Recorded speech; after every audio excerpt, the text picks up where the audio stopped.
Qanaqa bo'ldingiz? Xudoga shukr, yaxshiman. Mana ikkinchi marta kelishim, Xudoga shukr. Yengil bo'lib, qushday bo'lib ketyapman. Shu yerdan balkim men yigitday bo'lib chiqib ketarman hali. Uylantiramiz sizni. Bolalar o'ylantiraman deyapti. To'g'risida endi. Bo'ldi, tayyorlaymiz. Kuyov qilamiz xudo. Ha, Xudo xolisa. Bormi kelinlar yaxshiroq? Siz avval kuyov bo'lib oling, Ha, bo'ldi.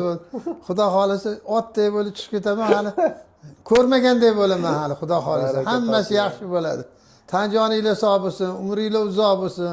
Xursandmisiz? Yo'q, xursandman mana. Hozir yengil qushday kirib kelayotganimda og'irroq edim.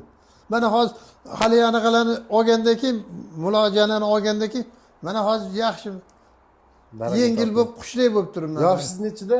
Hozir 70 ga kiraman 4 oydan keyin. Ana. Maşallah. Hali yosh ekansiz. Hali yosh biza. O'zi etsam bo'lar ekan. 18 dan 19 ga qarab ketaman desam bo'ladi. Bo'ldi, baraka toping. Rahmat. Tan joningiz sog' bo'lsin, umringiz uzoq bo'lsin. Bolalarning rohatini ko'ringlar. Mana shunaqa ko'pchiliklarni duosini olinglar.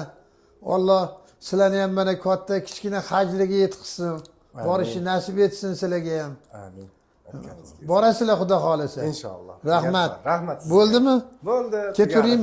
Rahmat. Tan joningiz sog' bo'lsin. Ishingizga rivoj. Rahmat. Ana. Ana. Yo'q, hozir mana yengil bo'ldimda. Og'rig'am yo'q mana hozir. Yurmang, dam oling. Xo'p, sekin-sekin. Qo'yog'ini qiling, qo'yog'ini